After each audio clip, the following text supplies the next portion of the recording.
Good morning, church. My name is Justin. I serve as the pastor of leadership and spiritual formation here at Christ City. It's a joy to be with you. I'm going to start with a little story. 15 years ago, this month, I went on a hike that nearly killed me. It was actually on 9/11, 2008. I was in grad school, in seminary in California at the time, and it was my friend Liz's birthday. So a few of us decided to go for a hike in nearby Eaton Canyon, close to Pasadena.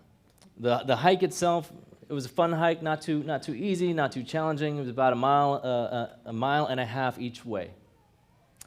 And the waterfall at the end was worth it. Beautiful, scenic, peaceful. It looks like this. You can put it up. And I'd actually been to the Eaton Canyon Falls the week before with some other friends.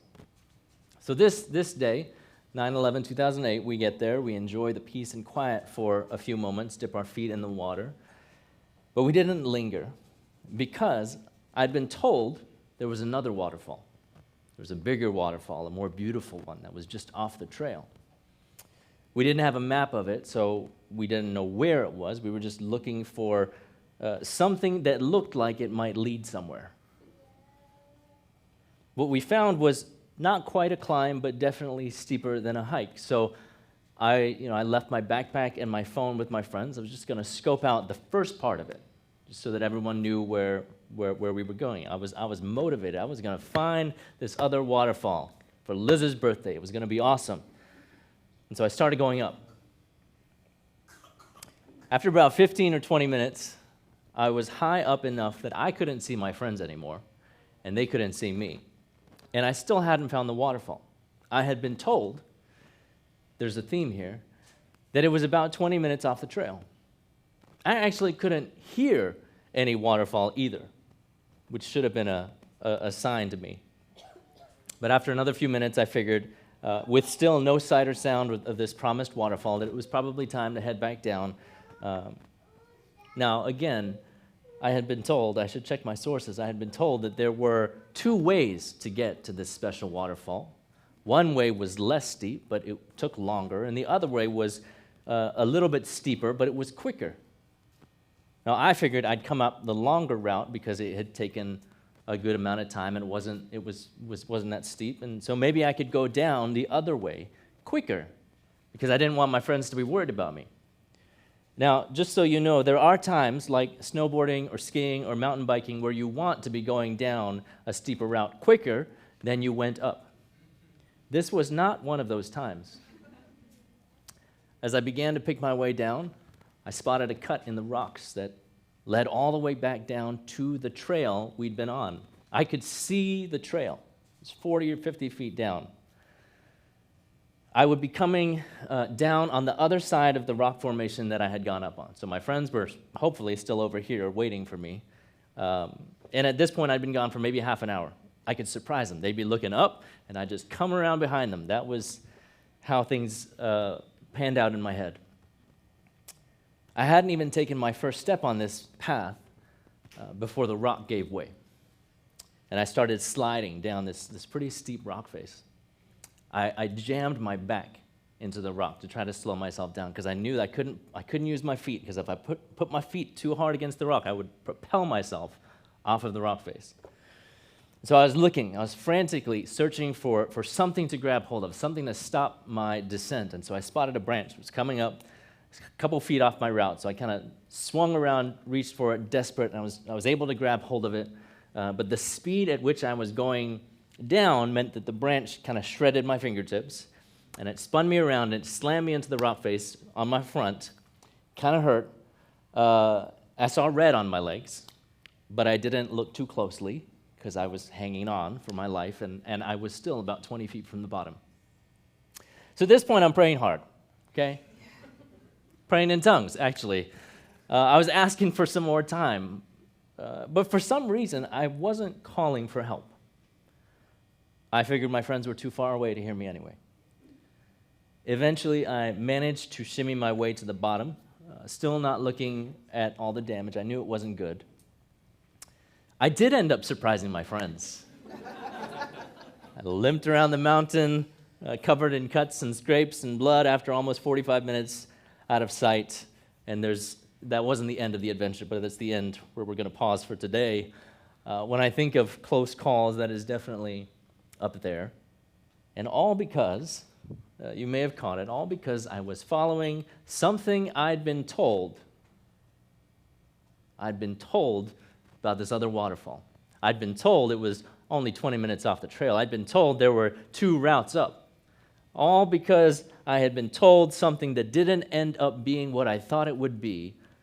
I endured a whole heaping of hassle.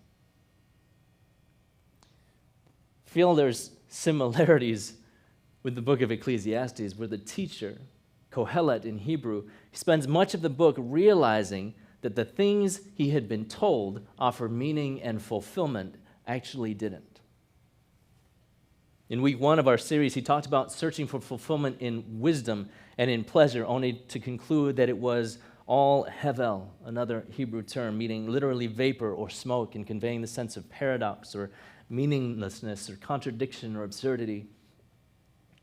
Another way of thinking about hevel is this, that the output doesn't always match the input. That the outcome is not always guaranteed by what you put into it. You don't always get what you deserve. You don't always get what you work for. Even if you work hard for something, you may not get it. Even if you try to do everything right, bad things may still happen to you. Even if you try to treat someone well, they may still betray you or let you down or break your heart. So why try is the question. These are, I'm sure, sentiments that we've all felt. I know I have at points in my life. At work, at home, at play, in our relationships, in our friendships, in our family. Last week, I talked about perhaps the most well-known passage of Ecclesiastes. There is a season for everything in chapter 3. I pointed out that in spite of the reputation that Ecclesiastes has as just a book that points out the futility of life, Kohelet tells us that there are things that contain meaning. Not everything is meaningless, despite his hyperbole. God is meaningful. We are invited to find joy in the midst of meaninglessness as well, wherever we can, in our hard work, in our eating and drinking, in our doing good. These small faithful acts are meaningful. These small faithful acts are making meaning in what can often feel like a sea of meaninglessness. That's where we ended last week. There is hope. There is something to hold on to. And yet, just as we think we might be finding some solid ground, there's so much uncertainty, so much instability, so much unknown, so much chaos. So just enjoy what you do, because that is our lot in life. Just when we might think that we're about to find the way down to safety, along comes chapter 4, and the ground gives way, and we see yet more things that would keep us from enjoying what we do. First, there's oppression. Ecclesiastes 4, verses 1 to 3, when I next observed all the oppressions that take place under the sun, I saw the tears of the oppressed, and they had no one to comfort them. Their oppressors wield power, but they have no one to comfort them. So I declare that the dead who have already died are more fortunate than the living who are still alive. But happier than both are those who have never existed, who haven't witnessed the terrible things that happen under the sun. It is hard to see and experience all that we have seen and experienced, all we do see and experience, no matter where you come from, no matter how you identify, no matter how much privilege you may have. With the access we have in our information age to all the terrible things that are happening all over the world, we are all overexposed, and we are all both traumatized and desensitized to the injustices around us. But it is particularly the case for those who hold more marginalized identities, those whose rights and privileges were hard-won historically and may be under threat even today, those who continue to struggle for a fair shot, for a place at the table, for equal protections. I think of those with less resources. I think of communities of color. I think of queer communities, of Native and migrant communities, of women, religious minorities, of children. This is oppression, where the image of God is disrespected, where the dignity of a person is dismissed, where the innate worth of a human being is devalued, and then power is brought around to cement it, to ensure that it remains that way. Even Kohelet sees that their oppressors wield power. One of the common blind spots I see in churches is around the use of power. Namely, that leaders in church often don't think they have it, because they know that saying, power corrupts and absolute power corrupts absolutely. And so maybe they think, well, I shouldn't have power, ignoring the fact that they already do have power. They already do use power, that people already are affected and impacted and influenced by their use of power. This figurative platform, this mic, this opportunity to have some of your attention for some of the time here, that's power. The ability to make decisions for an organization, for a community, that's power. The ability to influence what we do with our resources and where we direct it, that's power. I don't think power is the problem, because Jesus had power. Power of the Holy Spirit, the power of God, the power to tell his disciples what to do and where to go, the power to raise the dead and heal the sick. But here's the difference. He didn't use that power to lord it over others. He didn't use power for his own gratification. He used power for good. He used the power for the good of others. He used power for the good of the entire creation. He used power to lift up, to build up, to bring more of God's kingdom, God's reign to earth so that we could know what love looks like. And joy and hope. We can know what patience looks like, and gentleness, self-control, faithfulness, and justice. It's not power per se that is the problem. It is always a question of how power is used and what for. This is what John Goldingay, who was an Old Testament professor of mine, wrote. He said, a community's life is designed to be based on people caring for one another, supporting one another, doing right by one another, protecting one another. That's faithfulness. The people with power in a community are supposed to exercise their authority in a way that expresses and supports such faithfulness. But members of communities often care chiefly for themselves.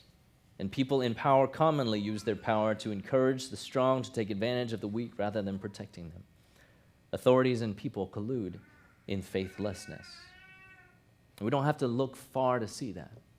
Abuses of power in churches and governments, workplaces and systems and structures, even in families, even in relationships. Every single one of us is probably recovering in some way from what someone did with their power. How can we enjoy life when we look at, in the words of Kohelet, all the oppressions that take place under the sun and the tears of the oppressed?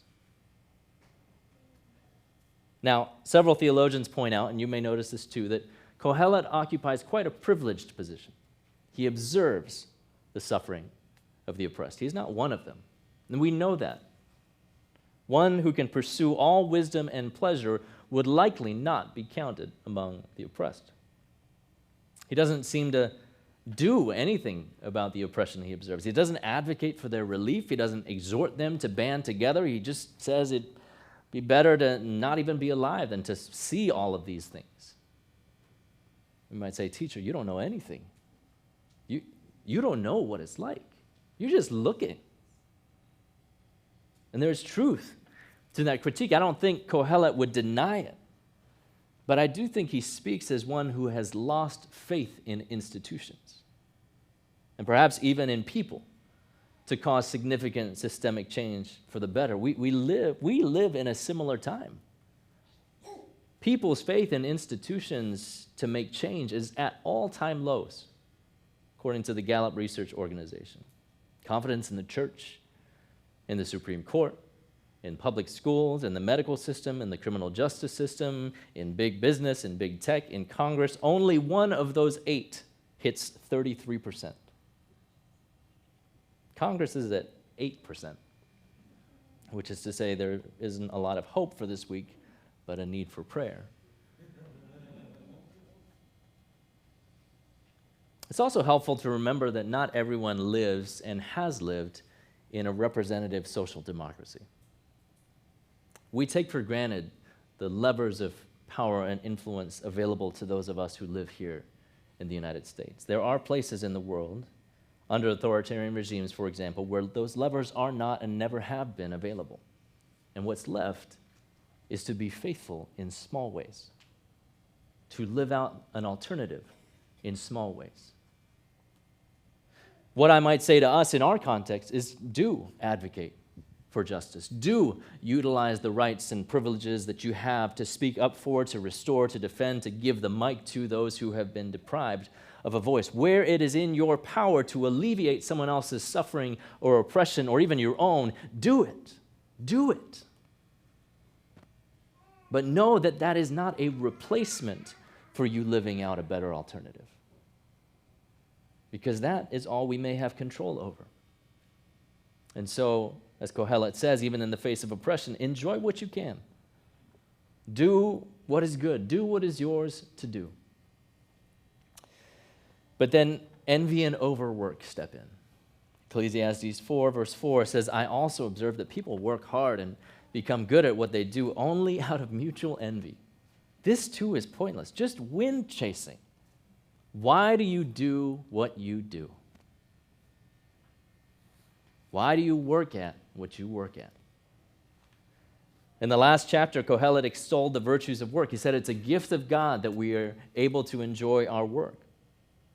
But here he says, not if we're doing it to keep up with the Joneses. Not if we're doing it because we want what someone else has. Not if we're doing it because we can't stop consuming.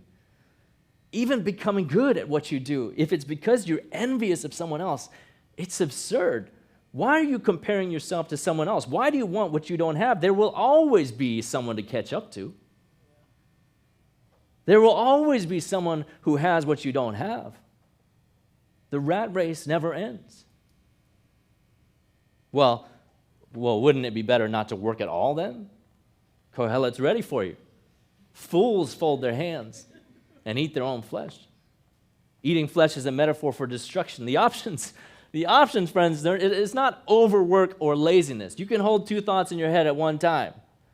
You can know that neither is the path to enjoyment, to fulfillment. The better way, the more meaningful way, is resting with one handful rather than working hard for two fistfuls and chasing after wind. The better way is contentment. What would it look like for you to practice contentment instead of overwork or laziness? What are the places where your work, your activity, your anxiety is motivated by a need to appear to be as good as someone else, to catch up with someone else, to be seen to be someone?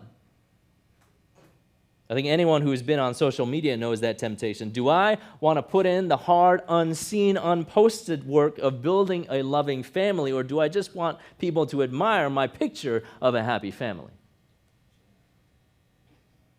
I'll tell you what gets the dopamine hits, and it is not the thing that matters more. So Kohelet says, don't work yourself to the bone trying to keep up with someone else. That's absurd. But also, don't go to the other extreme and work yourself to the bone just to enrich yourself. Ecclesiastes 4, verses 7 through 8. Next, I saw under the sun something else that was pointless. There are people who are utterly alone, with no companions, not even a child or a sibling, yet they work hard, without end, never satisfied with their wealth. So for whom am I working so hard and depriving myself of enjoyment? This too is pointless and a terrible obsession. Now, let's be clear. Kohelet is not talking about a person's relational or family status. He's talking about the motivation for doing what you do. As theologian William Brown says, power can be wielded against oneself as easily as it can be used against a neighbor or an enemy. Sometimes more harmfully against ourselves, because we're less aware of it. So what does it look like to be content with what you have? And what if it involves being content with who you are? What if being content with what you have involves being content with who you are? Those are good questions. They're important questions. They're meaning making questions. They're questions I want you to consider. But that's not where Kohelet stops. The antidote to oppression and envy and overwork, the meaning in the midst of this meaninglessness, it's community. It's community. When he talks about oppression, he notes they have no one to comfort them. He laments when our work is driven by envy, by rivalry, and by selfishness. And he says in verses 9 to 12, 2 are better than 1 because they have a good return for their hard work. If either should fall, one can pick up the other. But how miserable are those who fall and don't have a companion to help them up. Also, if 2 lie down together, they can stay warm. But how can anyone stay warm alone? Also, 1 can be overpowered, but 2 together can put up resistance. A 3-ply cord doesn't easily snap. Now, these verses are often used, at least I've heard them often used in the context of weddings and marriage. 2 people getting married plus God is a cord of 3 strands that is not easily broken. And that's not untrue, but it's not what Kohelet is talking about here.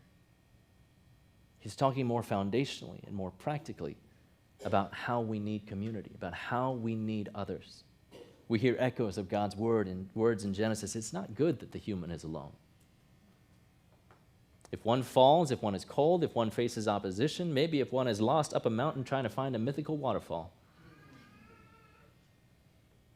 Theologian Amy Plantinga-Powell describes Kohelet's answer to oppression, to envy, to overwork, and loneliness. She says these are concrete forms of human solidarity. Working together, lifting one another up, keeping one another warm, defending one another. She writes, God, the Creator, calls humanity to protect and nurture one another in ordinary, daily ways. These are not grand, heroic gestures, but neither do they represent a disengagement from the suffering and needs of others. We cannot do everything, but we can do something. So do what is yours to do. Live a better alternative. We live in a nation that prizes individualism and a culture that extols self-expression, but we follow a God who is a community and who invites us likewise into interdependence with God's self and with each other. We are better together. Or as the Zulu concept of Ubuntu tells us, I am because we are. I need you to survive, as the song goes. We all need people we can count on. Researchers are finding more and more proof of this. Just this summer, there was an article that reviewed 38 studies from around the world and found that adult friendships, especially high-quality ones that provide social support and companionship, significantly predict well-being and can protect against mental health issues such as depression and anxiety, and those benefits persist across the lifespan. People with no friends or poor quality friendships are twice as likely to die prematurely, a risk factor even greater than the effects of smoking 20 cigarettes per day. Incidentally, we just started small groups. That should be our tagline. Join a small group if you want to live.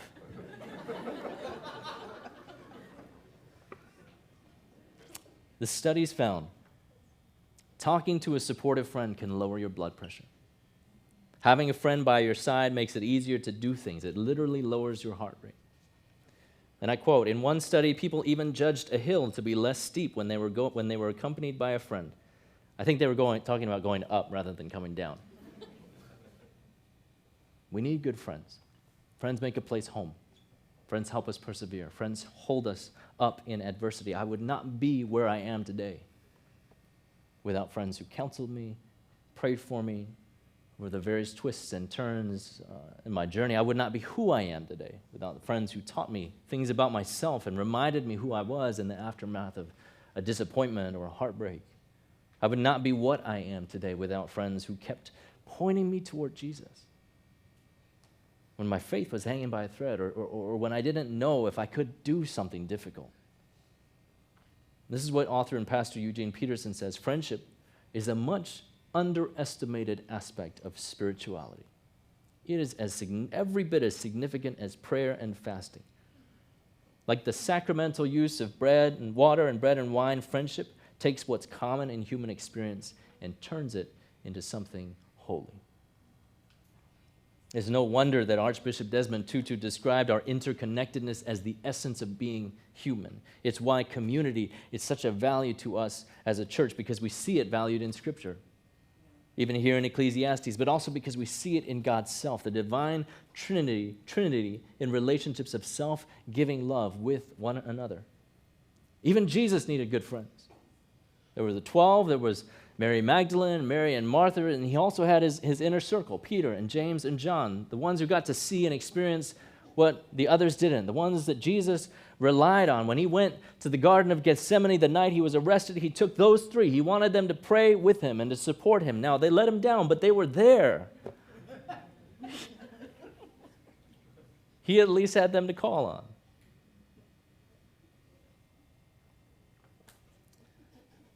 We live in a culture where we have lots of acquaintances, but few real friends.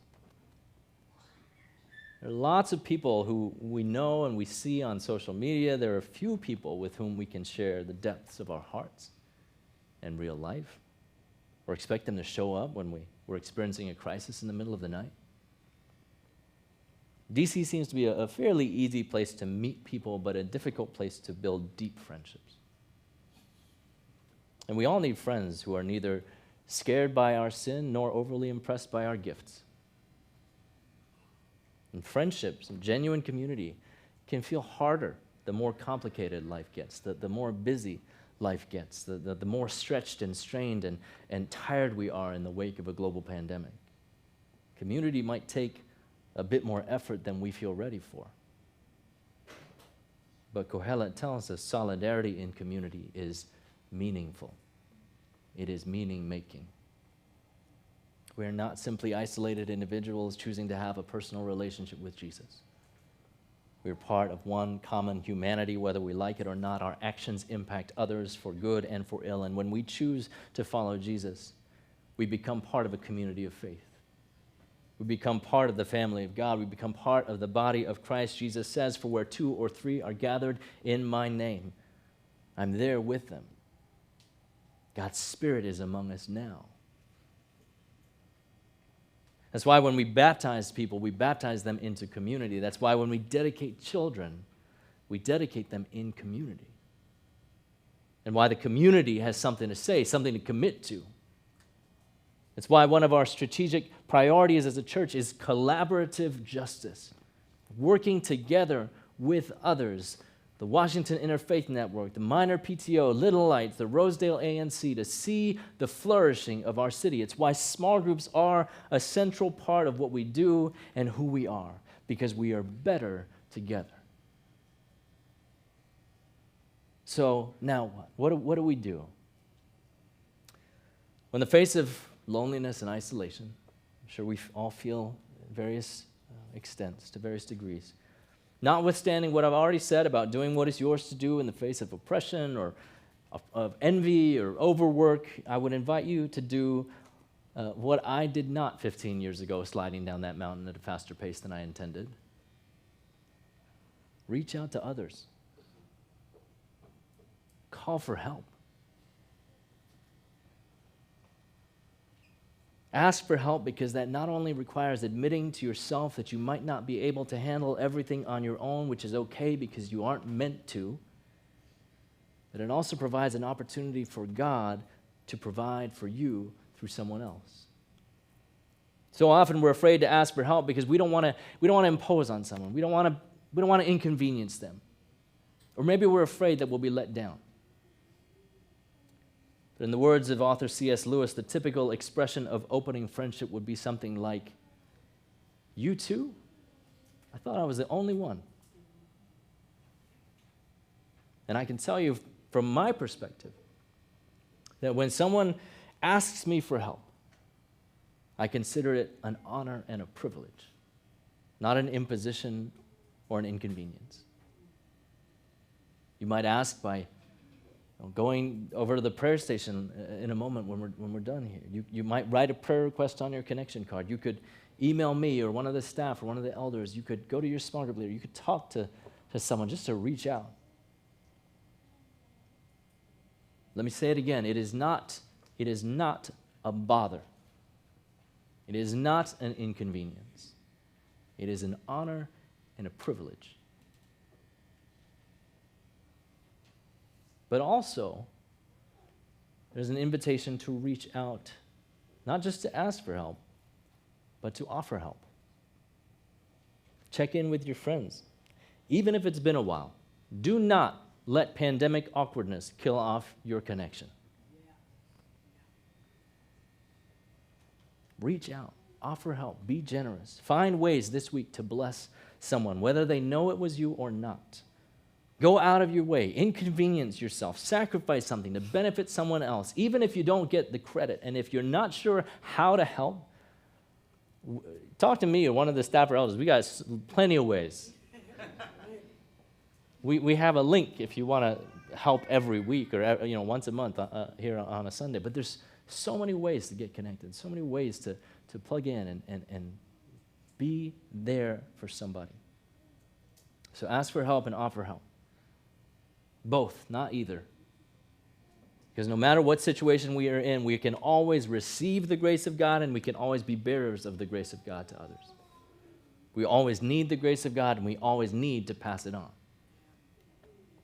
This is how community works. Concrete forms of human solidarity, caring for and protecting one another in ordinary, daily ways, doing what is yours to do. Would you pray with me?